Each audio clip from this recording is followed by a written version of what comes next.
Danny Savage reporting. Well, Shaista Gohir is from the Muslim Women's Network and joins us now. Shaista Gohir, your thoughts firstly on the sentencing?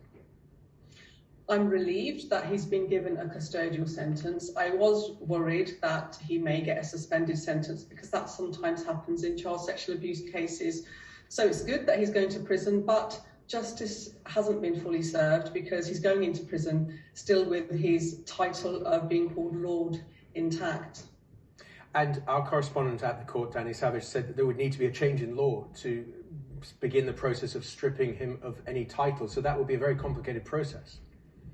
That's right. There's an anomaly in the law that allows him to continue keeping his title even though he's been convicted. He's no longer in the House of Lords. So the Muslim Women's Network have actually joined Alexander Stafford MP's campaign.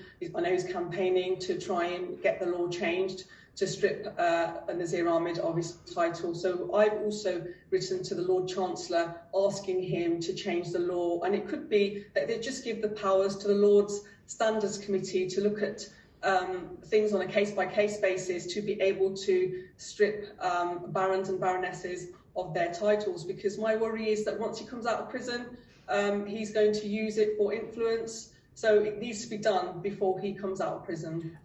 Would some people say that justice is in the form of a custodial sentence and that that is the thing that should be focused on and not a peerage?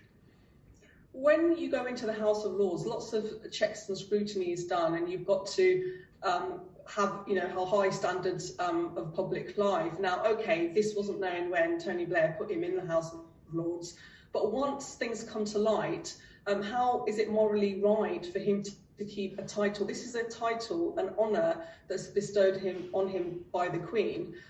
And what he's done is despicable and dishonourable. So as long as he keeps that title, he will try and maintain that linkage to the House of Lords, to the Queen. So we must break that link, because when he comes out, he can go up and down the country, he can go abroad to Pakistan. He's quite popular amongst the Kashmiri Pakistani communities, and then he can use that for influence. And we need to try and, stop that from happening if justice is to be fully served. And I wonder more generally, looking at this case, what have you learned?